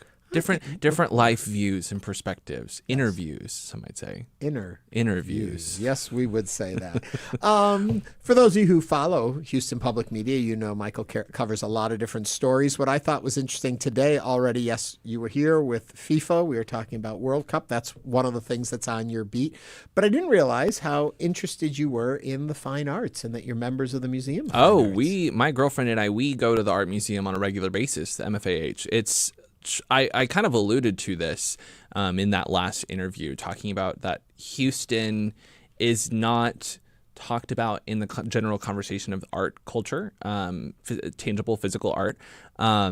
And that's such a bad way of approaching it. Houston has so much culture. Houston has so much art. And just because it doesn't have the traditional form of art does not mean that it's not an art hub. I mean, art cars, for example. That's like a little different. I mean, it's different, but that's art. It's a non-traditional way of viewing art. I think Houston has such vibrancy in the art world, and I think the MFAH is just an excellent curation. We love going there, and I do believe in the museum world, it's looked up to. The collection we have, the massive size of our center, what we have been able to acquire, the support that the museum gets from donors in the community. Right. It's really an amazing institution, and we often, you often forget what you have at home because you're looking outside the house. We have an amazing thing at home, and that's the Museum of Fine Arts. Very excited about that. Something else you should be looking out at, and I'm going to remind everyone again, voting. We just had a special election that wrapped on Saturday, which brought us Joe Panzarella as a new member of City Council. But starting today, you can early vote again, beginning with there's a bunch of runoffs that are up. A lot of things you need to take a look at. And remember, the early voting starts now. Actual election will be on May 26th. And then that evening, we will be doing live coverage right here on News 88.7. I'll be hosting it along with Andrew will be here with me. Andrew Schneider. Andrew Schneider will be here. Great plug there, our election night coverage. If I could remember Andrew's last name, it would have been a better plug. I went totally brain dead. You're going to be with us too. I will be. I'll be covering the Christian Menifee Al Green race. That's one of the biggest ones here in the Houston area that night. I think you were talking about election. I think one of the conversations is election fatigue. We have heard a lot about people who say we have had countless elections in the last year for particularly that district that has had so many different elections to get representation. So, I think that's a funny aspect to all this is election fatigue. The other fact is it's the day after Memorial Day. So that we'll see how that goes for turnout. Yeah. Well, if you wonder, why are we talking about elections all the time? That'll play perfectly into who one of our featured guests is in the next hour. It's Amy Goodman, host of Democracy Now!, which I truly believe part of our job as being broadcasters is to keep you informed of what's happening to get you engaged in the world around you. And voting is the easiest way you can do that. But Amy Goodman will be with us to talk about her documentary, Steal This Story, Please, that looks at her life and career. That's all coming up. But first, it's the headlines. Michael, take us away. The headlines. A legal battle over the leadership of Second Baptist Church, an historic Houston congregation reaching its centennial next year, will head to a jury trial on July 27th. A group of congregants calling themselves the Jeremiah Council have sued Second Baptist leaders over a transition of power from father to son after Reverend Ed Young stepped down as senior pastor in 2024 and appointed his son Ben Young to the role. At the center of this case is a question of the church's bylaws. The church approved new bylaws in 2023 by a vote of 315 to 2. A new ministry leadership team was then appointed by the pastor, replacing its board of trustees. That also set the stage for Ben Young, the current pastor, to be appointed as senior pastor by his father without oversight. The Jeremiah Council has argued. They've criticized that vote as only reflecting a fraction of the church's views, with short notice and little transparency, which the current administration has refuted. The Youngs and two other defendants have asserted that they did everything right according to church protocol. It's a complicated story. What are your thoughts? How much say should congregants have in the direction of their church? Give us a call or text 713-440-8870. This is a huge church, and this is a story that a lot of people have had a vested interest in. It was actually our top story over the weekend that we reported on this, that they're officially headed to a trial in July 27th is the date according to court records. no one likes to see messiness in something like this, especially such a sacred place as a church. So it's one that I think a lot of people have a vested interest in because this is a massive historic church in the Houston community. Mm-hmm. For full disclosure, though, I must say I have known Ben Young for many years. I would consider him a friend, and I hope he considers me one as well. But with that being said, I have no extra inside information on any of this or that I would have any added knowledge beyond that. But I feel because of my friendship with him that I won't say much about this conversation just to keep it clean. But we do care what you have to say about it. What are your thoughts on it?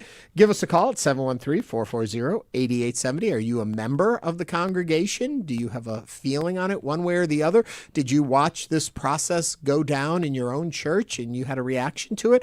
And do you think that the government should be getting involved in church matters in this way? And by the government, I mean the judicial system. The courts. Should they be stepping into something like that, or should that be handled in-house? I leave that to you. 713-440-8870. And I think that speaks to, we were talking a little bit about beforehand about how we wanted to approach this given your relationship. I think that this is what journalism is supposed to look like. You talk about your friendships and relationships, and you say, you know what, if it's not the right place for me to report on, I'm going to take a back seat.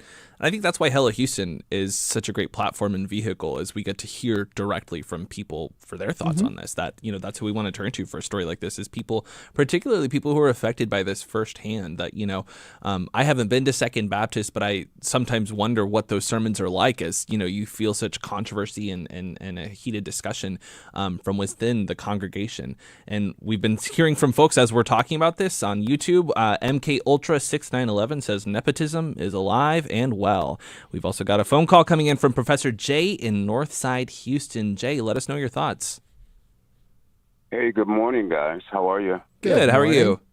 Fine. Listen, I teach about the Protestant Reformation, and so this is a similar dynamic because it's about power, and it's about, does the power flow from the bottom up, which is a Presbyterian, lowercase p, a Presbyterian power structure, which that's what we saw with the Puritans, okay, and their protest, or is it going to be an Episcopal flow, which is the Catholic Church and the Anglican Church, where the folks at the top, such as the Pope or the Archbishop of Canterbury, make all the decisions, and everybody just has to live with their decisions. So this issue is an issue that goes all the way back to 1517. It's not just 2026. So this is not anything new, but within religion, there's always been this issue of power and control, and that's what we're seeing. So I just wanted to share that historical perspective. Professor Jay, let me jump in and ask you a quick question on this. Do you think, though, this is a story, a case, a situation that should be decided in the courts, or do you think it should be decided in the church itself? I think it was already decided in the church. Mm-hmm. And so at this point, there's no option but for it to go to the courts, because that's the whole purpose of bylaws. They are the legal structure for how a church is to be operated, including, succession, of leadership and all. So it's been decided. Professor Jay, thank you for calling and sharing with us. 713-440-8870. Mike from the Heights is on the line. Mike, what are your thoughts? I agree with some of what the previous callers said. Just for background, I've been an ecclesiastical, church professional, working on, with a variety of different denomination groups over the years. And my first response is, in terms of the legal aspect, the court system didn't jump in and get involved. A suit was filed. So the legal system, the court system, was invited into the process, right?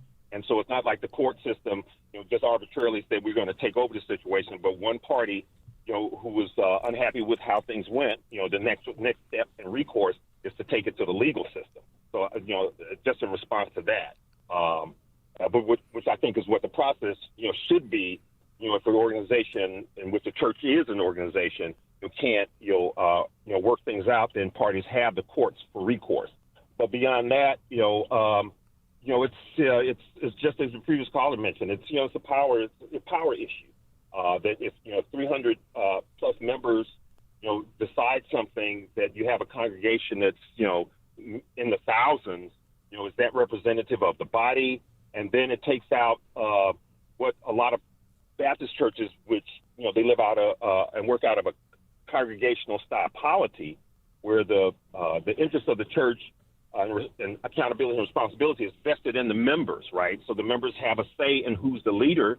But we see this trend in a lot of churches, especially when they get to the mega church phase, super large, that some folks want to maintain control, whether it's succession of leadership, whether it's about control of financial resources. And you find many of the very large churches like this have a very small number of people in governance and making decisions, because the democratic process is messy, as we can see in our national government. So that's one of the struggles, that goes on. Yeah. Mike, thank you much for your comments. I'll make a quick note, just because I think you mentioned that it was that this was a lawsuit that was filed. That's essentially what really brought the courts in on this. A couple of quick things that I'll mention is, one, that this is notably in business court. That's where this is being handled, rather than the traditional court system as we think of it. It's business court, and I think that speaks to sort of the way that churches are outside of their wheelhouse a little bit on something like this. This isn't run of the mill. The other thing that I'll mention is that as this process was playing out, a judge had actually ordered mediation for these two parties to see if they could figure something out amongst themselves. They mediated for about a month, and it proved unfruitful, and that's why we're here at this point, that a trial is going to happen. A judge said, okay, if the mediation didn't work, we are going to have to go into trial, which is scheduled for July. So, a couple of interesting notes there of just the way that this has all unfolded.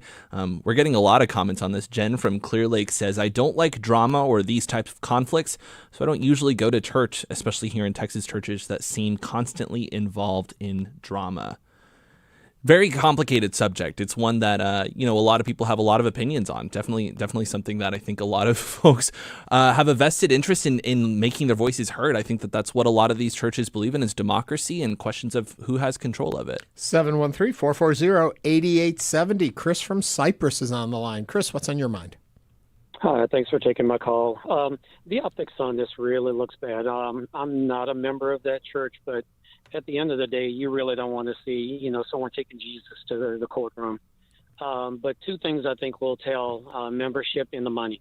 So if, the money flow stops or slows down, or if they start losing memberships, you'll see people find another church, or maybe, find somewhere else to, worship. Chris, thank you for calling and sharing your opinion with us. We are interested in all points of view on all the stories we cover here, so you can continue to give us a call or text us at 713-440-8870.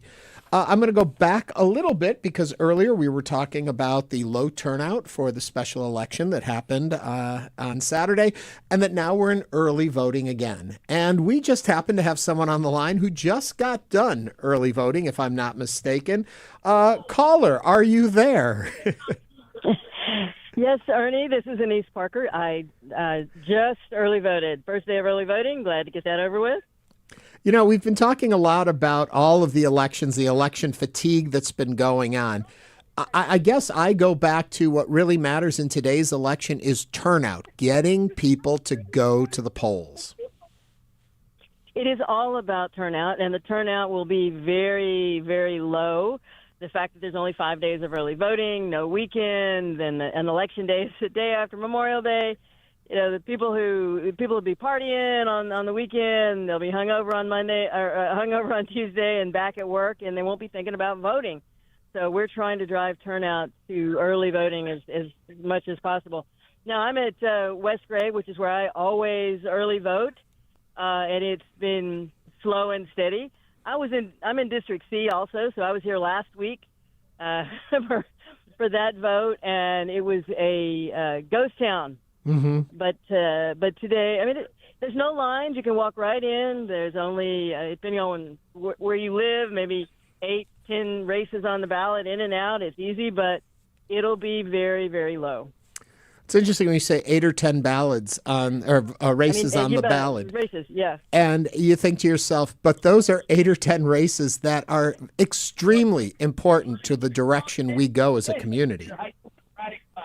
Well, the top of the ballot on the Republican side is the Senate race, Cornyn and Paxton, but the top of the ballot in the Democratic primary where I am is lieutenant governor's race. And choosing who the Democrats will put up against Dan Patrick is absolutely critical to the conversations and the campaigning that we'll all be doing down ballot in November. Well, I won't ask you who you voted for Harris County Judge. I can probably guess where your vote went in that particular race. Yeah, and I would disown my kids if they didn't vote for me, too.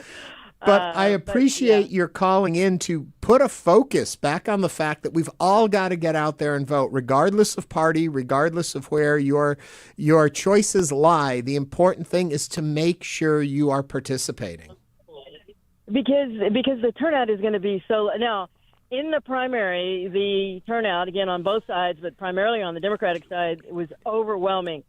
Something like 3 times the number of people that anyone expected to show up, which is fantastic, but in a very – so that kind of upended some things. But in a very low turnout election, the same thing can happen, which is it all matters who bothers to take the time to show up. I've had a average of 20-point lead in my race for the last 11 months, but I'm working just as hard as I did 11 months ago when I first started, because if my people don't show up, I could easily lose even with that big polling lead. So people just need to stand up, make their voices heard, and your vote counts more when other people don't bother to show up. Another side note to all of this is we talk about voter fatigue, and it's like every time we turn around, there's another election happening. Are there things that could be done to uniform that a little bit more, or is it the breakdown of 2 different parties? Is it the different levels of the races? It's who sets races and the governor's involvement, or could we simplify this? Well, the governor screwed around with the 18th congressional district. There's no question about that. He played pure politics, and then the Republican Party's off-cycle gerrymandering, messed that up again. But most of what's happening, if you take the 18th out of it, is just the routine in and out of politics. And city races and primary races have to be kept separate. Tanisha Hudspeth is doing a fantastic job as our county clerk handling this, but her people haven't had a break.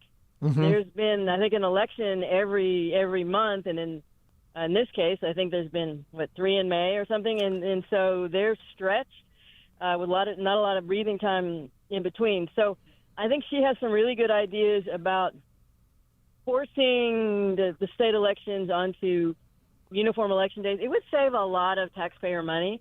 I don't know, the city and the city and the partisan races and the primary races are kind of different animals, and the stars aligned in a bad way this time. But I think there are some things that can be done. Well, Annise Parker, thank you. I'm a big fan of the show, and I just appreciate it. And I was loving the conversation about Second Baptist, and because it is a business issue at this point, and I appreciated the person who talked about the tradition in Baptist churches, which are very, very democratic, and the polity to sides, and this was, but when big money is involved, people forget their roots. And we're going to return to that conversation where we've got another phone call from Dr. Alexander C. Warren from Cullen Boulevard. Dr. Warren, let us know what you think.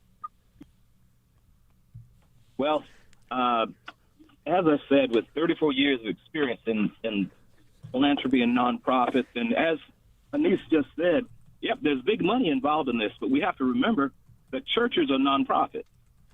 And no matter how they become business or they become political or they become social action agencies and those kinds of things, they're still nonprofits. They still have to adhere to the nonprofit rules the IRS set in place. The successor to whoever is leaving is not just set in place because they're relatives. They have no equity. That person has no equity in this property at all. They have no property right, and you can check that language out, to the building, to the place. I don't care if they started it years ago. It is a nonprofit. So therefore, they have to adhere to 501c3 rules, and I'm sure their attorneys and everyone else has already gotten through that, and The big money is now taking over, but we have to go back to that place. The board of the organization still has to vote on the successor because the original person worked for the board, worked for that organization. As I said, don't care how many Sundays they've been there, they don't own it. We see this kind of thing around the country with large mega churches all the time. Dallas, Houston, Atlanta, everywhere at all. People buying airplanes, people buying islands, people buying, healing people and coming out with all those prophecies or whatever, which don't work. But they happen. But they're still nonprofits, and they have to adhere to those rules. That's my comment. Thank you for calling and sharing with us. As we always say, we're interested in all perspectives and everyone's point of view. Give us a call, 713-440-8870. Okay, moving on. Coming up on Hello Houston, we're going to talk to the host and executive producer of Democracy Now!, Amy Goodman, will be joining us to talk about the new documentary that examines her career. Michael and I will be back in just a moment on Hello Houston here on News 88.7.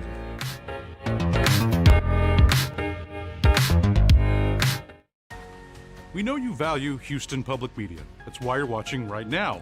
So take the next step and become a new member of the station you rely on. Every gift makes a difference. And what matters most right now is supporting the station that brings you the news and information you rely on. It only takes a minute to make a big difference. So join as a new member today at houstonpublicmedia.org/donate or call 800-364-8300. I'm Scott Tong. Tensions between the U.S. and Cuba are ratcheting up amid reports the U.S. may indict former Cuban President Raul Castro, and reports that Cuba has stockpiled some 300 military drones from Russia and China. Meanwhile, the power grid there is on the verge of collapse after the U.S. is cutting off oil supplies. Next time, Here and Now. You can hear that coming up today at 1 o'clock. This is where things get super gnarly for Altman. There has been piece after piece of the image of Sam Altman being chipped away in public. I mean, literally the first question out of Elon Musk's counsel's mouth was, "Are you trustworthy?" I'm Natalie Kitroeff. That's Today on the Daily from the New York Times. You can hear it tonight at 7 o'clock. Houston Public Media is a service of the University of Houston and is supported with your gifts to the Houston Public Media Foundation. More information available online at houstonpublicmedia.org/donate.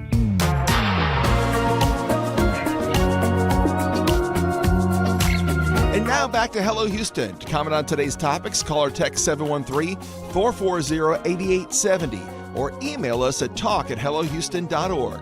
And now Ernie Manouse and guest host Michael Adkison. A new documentary, Steal This Story Please, explores the life and career of longtime independent journalist Amy Goodman and the rise of Democracy Now! As a major force in independent media.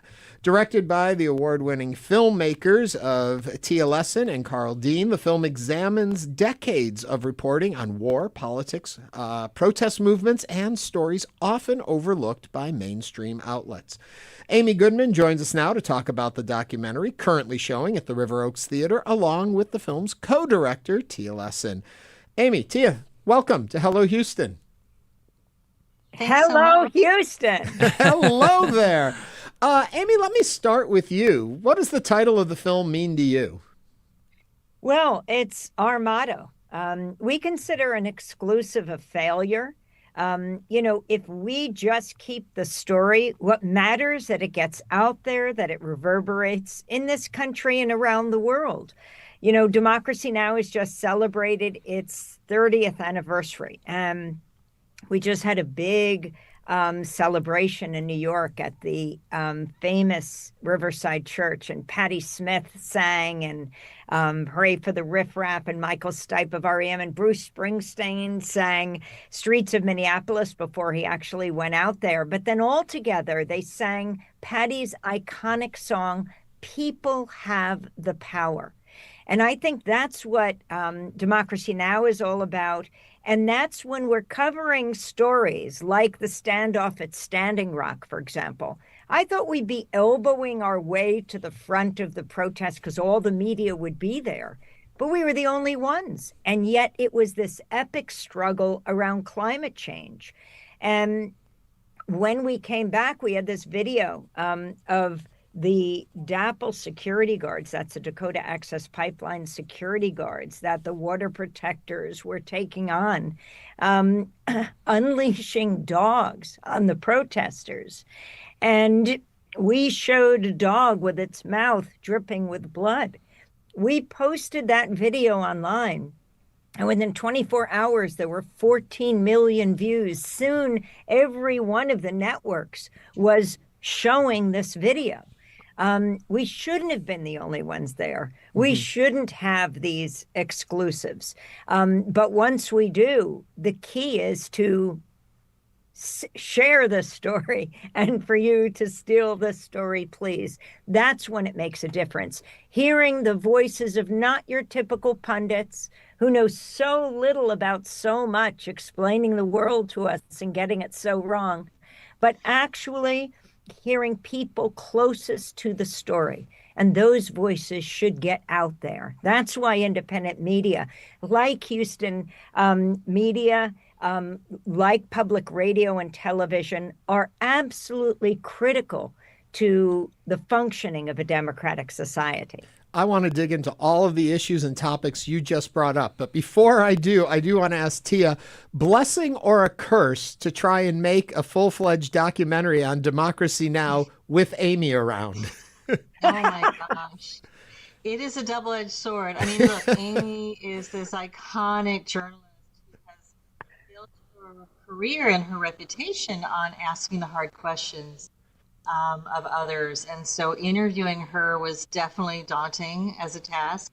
And, you know, she is quite the athlete when she's pursuing officials and out in the streets and in the field pursuing stories. So just keeping up with her was a feat in and of itself. But, you know, it was really a privilege. You know, this is a journalist who really, you know, hasn't had her due. I mean, we couldn't believe that there wasn't already a film about her. She's had this 30-year career, more than that, of breaking stories, risking her life, risking her freedom to bring out the news. And, you know, that is pretty extraordinary. She's not sponsored by corporations. There's no corporate advertising on Democracy Now! She doesn't even take government funds. It's simply audience supported. And that is really the new wave of journalism right now, is independent nonprofit journalism, and we need it now more than ever. So it's a fun film actually to watch. I know that's surprising to hear because there's so much heaviness that Amy covers, but she does it with this lightness of being and this generosity of spirit. So you'll see that in the film. Amy, real quick, when watching the film back, did you learn anything about yourself? Well, I have to say, to see my 100, at the time, it was my 106-year-old grandmother from years ago. As we were talking, I was trying to solve her hearing problem with my radio headphones on her ears, was so touching. But also the inspiration I feel from my colleagues like Juan Gonzalez, who we've been together for this 30 years since the founding of Democracy Now! He is a leading journalist in this country. He had two DNs, the New York Daily News, which he was with for 29 years, and Democracy Now!, which he is still with. But I also wanted to say something about Carl and Tia. Carl Deal and Tia Lessin, the Oscar-nominated filmmakers who directed Steal the Story, Please. You know, they were Oscar-nominated for their film Trouble the Water, about Hurricane Katrina. Of course, you in Houston were very close to that story. Tia just won 3 Emmys for her HBO Max documentary, The Janes, about the underground abortion network in Chicago in the 1960s. They did Citizen Coke. They were Michael Moore's producers. So it was very meaningful. I mean, it was hard to say yes to stalkers in my life, but they were Oscar-nominated, Emmy Award-winning stalkers. And quite seriously, They have enormous talent. They're a dynamic directing duo. And they are master storytellers, master weavers, and how they wove the story together, talking to colleagues like Dave Isay, who started StoryCorps. He would go on to do that. He started at WBAI in New York, where I was the news editor, and amazing stories from the beginning. Jeremy Scahill, who would go on to co-found The Intercept and then to co-found Drop Site News. Sharif Abdel-Quddus, who was with Democracy Now! For years, then went back to Egypt for the Egyptian Revolution, covering it for us, then was with an Egyptian independent media outlet named Madamasser, came back, is now at Drop Site News. I mean, Nermeen Sheikh, my colleague, who makes this point in Steal the Story, Please. The media is like a frame. And at Democracy Now!, we expand that frame. And the people who are erased from inside the frame or who are outside, we bring in, not just in the frame, but we center those voices. There is nothing like a person speaking for themselves. And so often that's not who the media turns to. We go to where the silence is, and that's where we live. Amy, kind of turning the tables a little bit less so about what you learned about yourself. You're so used to holding people accountable.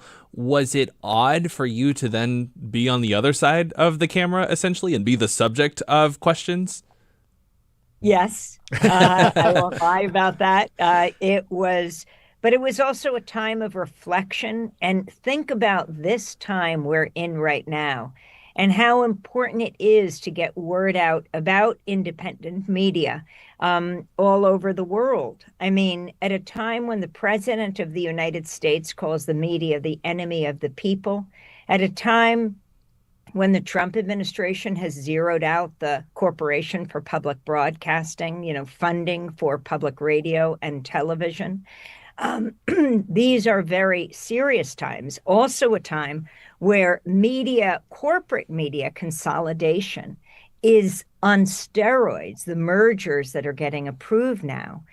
And I do want to say, I don't call it mainstream media. I call it corporate media, because I don't believe they represent the mainstream. I really do think that those who care about war and peace, about the climate catastrophe, those who care about reproductive rights and racial and economic justice, yes, climate change and LGBTQ issues, and about the immigrant crackdown, are not a fringe minority, not even a silent majority. But the silenced majority, silenced by the corporate media, which is why I think we have to take the media back. We are all in this together, because the media is essential to the functioning of a democratic society. You mentioned how an image online spread and grabbed attention. And I wonder, some would argue in today's day and age that we have more access to more information than ever, and more people out on the streets, in a sense, reporting what they're seeing.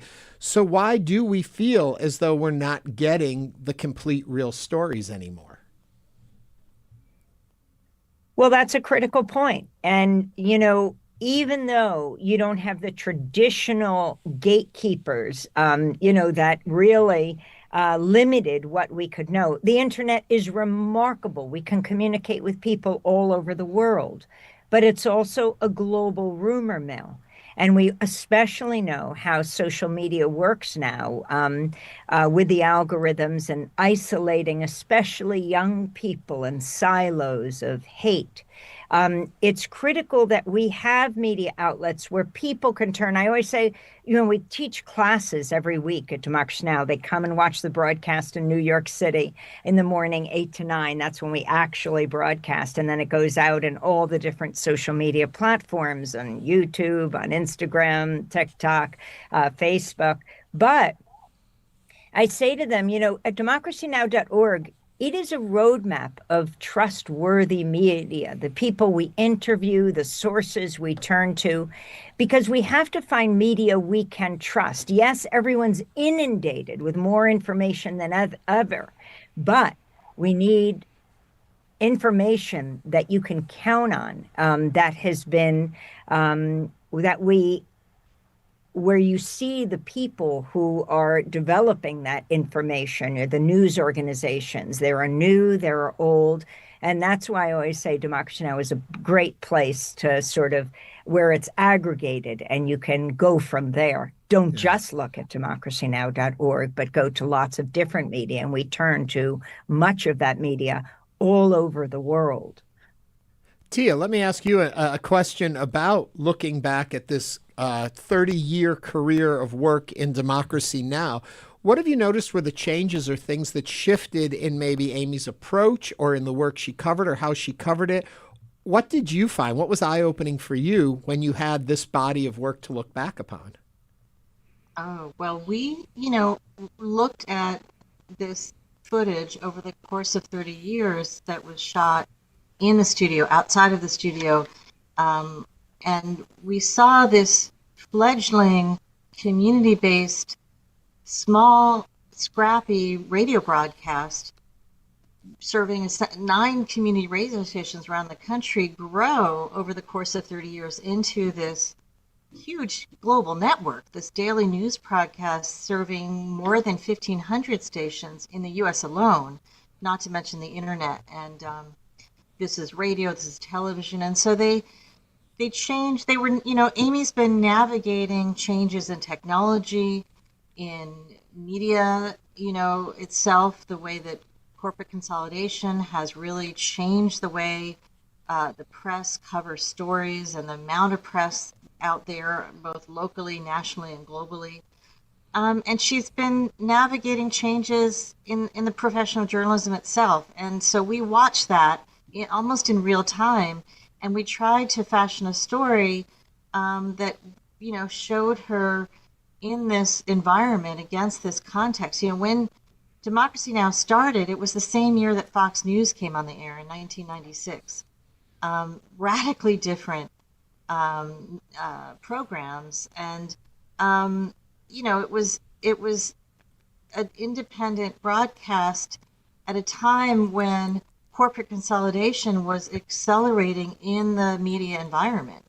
At that time, I don't know, there was a handful of companies buying each other up, to the point now where there are probably 4 or 5 companies, you can count them on one hand, that own the vast majority of news media and media in general. So, but one thing has remained consistent for Democracy Now!, and that is that they've stayed independent.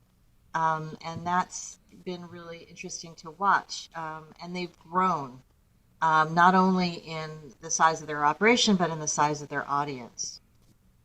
And I have to say, it was so wonderful to be out in Houston this past weekend and to be at River Oaks Theater. That is one magnificent theater. Yeah. We've really learned on the road, and I want to congratulate Tia and Carl for something else. As it's done the film festival circuit, they have won 16, this is very rare, 16 audience favorite awards, grand jury prizes, prizes for social justice, from Santa Fe International Film Festival to Santa Barbara to the Woodstock International Film Festival, a new one in Savannah, Georgia, the Human International Film Festival in Oslo, Norway, Seattle Doc Fest, St. Louis International Film Festival. But I think the power of this film, when we're all together watching, it's amazing. Post-pandemic, actually being together, I see, I see public radio, public television, Democracy Now!, these independent cinemas, all sanctuaries of dissent. And I think it's very important to make dissent commonplace. When you hear someone saying something that you're not used to hearing at the water cooler at work, it's to make dissent not so threatening, because I do think at this point in time, dissent is what will save us. Mm-hmm. Tia, one question for you is, you've worked with Michael Moore, you've worked with Martin Scorsese on No Direction Home. What was it like to work with Amy, who is such a titan in the independent media industry? How was it different? How did it make you feel as a filmmaker? Well, I discovered a side of Amy that very few, I think, know, because she, is serious on the air, reporting on some of the most consequential stories of our day. But off camera, she is got this lightness of being that really surprised me and surprised Carl. Perhaps it's because she grew up with 3 brothers. She's got this, she holds her own. She's got this great sense of humor. But she's also, let's say, she is fueled by hope, this sense that journalism can make a difference, that it can actually change things. And at first I thought that was sort of corny. It felt like a line, but the more I got to know Amy, the more convinced I became that she really believes it. And I've actually started to believe it myself. And this is so important right now because we're in a time where journalists and practice of journalism is under fire. We have a president that is, bent on silencing his critics. And among those critics are reporters and news organizations that are just trying to hold him to account. And well, you both give us hope. Unfortunately, we're out of time right now. Amy, you continue to give us hope by the stories you cover and how you cover them. And Tia, thank you for sharing the story with all of us by making this available. And come back anytime. Amy Goodman is the host and executive producer of Democracy Now! Tia Lessin is the co-director of Steal This Story, Please. It's playing right now at the River Oaks here in Houston. Coming up, we're going to quickly preview World Bee Day as Hello Houston continues.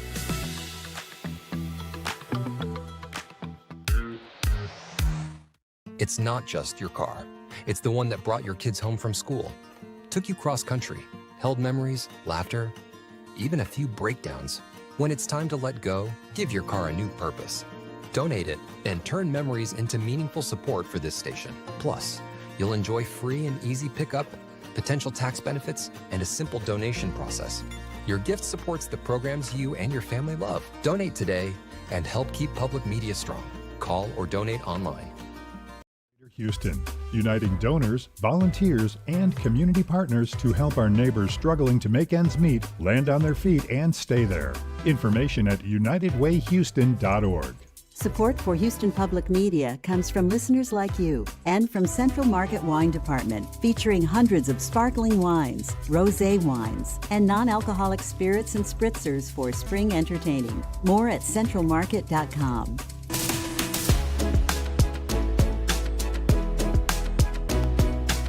And now back to Hello Houston. To comment on today's topics, call or text 713-440-8870 or email us at talk@hellohouston.org.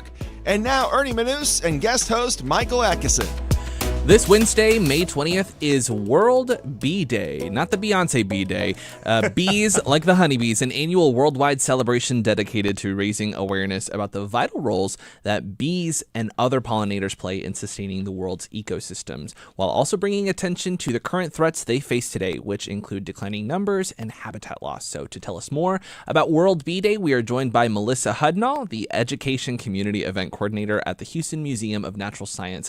Melissa, welcome to Hello Houston. Hi, thanks for having me. I'm excited about this. I love it. Thank you for being here. I mean, people who maybe never heard of World Bee Day, tell us a little bit about that and what that looks like. So World Bee Day is just a celebration of bees and all the incredible stuff that they do. You have got the right geek for the job. I brought some bees from home to geek out about this Yes, stuff if you're a watching the little bit. live stream, we've got some bees and preserves here. I don't know where to angle these bits here to show them off. There's one in a Wet and Wild container, because if you have an entomology nerd in your life, you're going to find a lot of weird containers in their house with a lot of weird preserved bugs that haven't been pinned yet, like that bee right there. Bees are just really cool. The work that they do, one bee is going to make 1/12 a teaspoon of honey in its life. So we just, all the delicious honey, 1/12 of a teaspoon. And I guzzle honey in my tea. I know, it is so much work. And they're such good pollinators, and they are just such sophisticated ladies, the way they interact with each other. And then here in Texas, I want to highlight these solitary bees because they don't get any credit. And they're just as cool and much more common than the honeybees here in Texas. So your passion really shines for bees. How did you get so interested in them? I started at the museum about 20 years ago, working with my first love, tarantulas. And and then it just kind Your of first love. My first love. Sorry, husband, I have a husband. You're my other love, Bill Ferguson. So I started with tarantulas, and then once you start working with one bug, you just realize they're all incredible. They're all just so unique and particular, and they do so many bizarre things once you study them. Tell me a little bit about who this little guy is there. We got him on camera right now so folks can see him. Speaking of said hubby, for the anniversary, before we even knew I was going to be doing this interview here, he surprised me with a trip to Bee Weaver Apiary Honey Farm, and we got to see the bees in action. So we got to see the ladies getting packed up and shipped out, and that is one of the males, and unfortunately the males, they're kind of useless after their nuptial flight. They just kick the bucket. So that's one of the males that has finished his nuptial flight. Duty. He's done his duty, went out in a blaze of glory, and now I'm going to preserve him and pen him for our little souvenir from our anniversary trip. While you chat, hand me the other box and I will show that. Get that ready set up so people can see. And that's another beautiful bee. So that's a carpenter bee. And so the first one that I had, that was a honeybee. Which is the ones that we're used to. They're eusocial. They live in the hive with the queen. She's in charge of everything. Your body is designed for the job you do. But 90% of our bees are solitary, so they do everything all on their own. And that includes the carpenter bees, like that one right there. So much larger than I expected. Yes, some of them are massive. I love how big they can get. Like our big bumblebees. We have a few different species that live here. You call them ladies? Like ladies. Why that? Why? Ladies. So bees are very girl power. So if you're talking about the eusocial ones in a hive, the males have one job they're useful for, and then they get kicked out before the winter because they're kind of freeloaders. The females are the ones that are the queen, the workers, the nursery workers. They're collecting the food. They're protecting the hive. If you get stung by a bee, unfortunately, you can blame a lady. The stinger is an ovipositor. It's a modified egg layer. So the males don't sting. The females do. Yeah. So anyone who's guarding the hive or doing the majority of the work is going to be a female. How do you avoid not getting stung? Common sense. Just common. Stop touching them. Stop messing with them. If you have a beehive, we need as many bees as possible. So you can call, like I think Texas AgriLife Extension has some contacts you can call on their website. You can call people who care about the bees to come and collect them, because we really do need as many of the pollinators as possible. And then otherwise, just give them some personal space. Nice. Folks always think bees make honey. Talk about their impact on our ecology. Oh, I mean, these guys they're literally so important that people are breeding them and shipping them to other states so that they can pollinate their crops. So any of our crops that we have, our solitary bees sometimes do really interesting forms of pollination. So for instance, your big chunkers, like our carpenters, mason bees, those guys, they do buzz pollination. So they will vibrate, and instead of allowing that movement to get to their wings, it'll just go through their body and course to the anther of like tomatoes and potato and eggplants. And it'd be like shaking a ketchup bottle, and it'll get the pollen out. So they can get the last little nuggets of pollen that nobody else can. What's your favorite fun fact about bees that when people are like, tell me something about bee that I don't know? You're what do you running a tell list them? in your head, aren't you, to pick the one? Do you want a physics fact, or do you want like a social fact? Can we do both? Okay, yeah, we can do both. So let's start physics. We know my first love is spiders. Yes. So part of the way this was discovered is people realize that spider webs react to static electricity. So when an animal flies by, they are shedding negative charge because their wings have a lot of friction. And so they build a positive charge. When they fly past a spider web, it has a negative charge, and it literally reaches out and grabs onto the bug in flight. Wow. Yeah. So bees, when they're flying, they're shedding negative charge. They're building up a positive charge. Flowers, when they develop pollen, they build a negative charge. And when the bee lands to drink nectar, the pollen jumps the bee. So the bee doesn't even have to touch the pollen in order to get it and spread it. That's so interesting. Mm-hmm, And then the social fact. The social fact is that they like to play. They like to play like little kids. And I wrote down the university study because I want to give credit. So Queen Mary University of London, they were studying if bees could be trained to roll a ball to a goal. So roll a little wooden ball to the nectar, and then you get your delicious treat. And they trained them, but then they realized when we don't have nectar, they're still playing with the balls. So they grabbed another hive of bees and they tested them out, and they put them in an arena, and they had two choices of go play with the balls or don't play with the balls. Either way, you get nectar at the end. And they found out they want to play with the balls. They want to roll them around. There's like a video of it. It's adorable.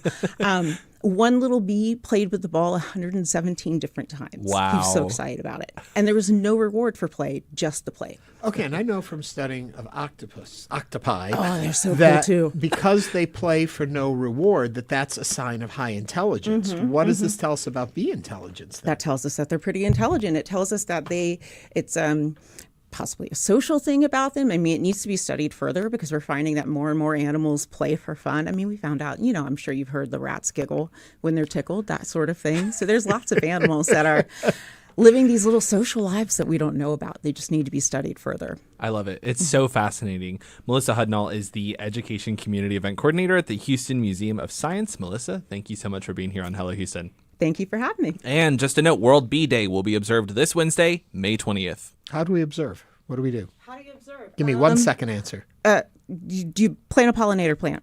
Okay, I there love you it. go. And that brings us to the end of the show. Thank you for watching, listening to Hello Houston. Michael, thank you for sitting in with me. I'm happy to do it, Ernie. And we're happy to have you.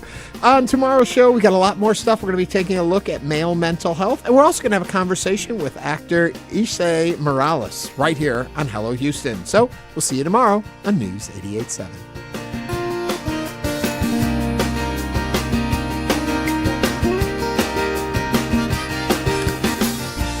Thanks for listening to Hello Houston. Join us every Monday through Friday from 11 a.m. to 1 p.m. to talk all things Houston. The Hello Houston production team includes Garrett Bowman, William Menjivar, Jen Altide, Todd Holslander, and Jim Kovacic. For the latest in local news, subscribe to the Hello Houston daily newsletter at houstonpublicmedia.org. Hello Houston is a production of Houston Public Media. The opinions expressed by the guests of this program are solely their own and do not represent the views of management, staff, or underwriters of Houston Public Media. This is News 88.7.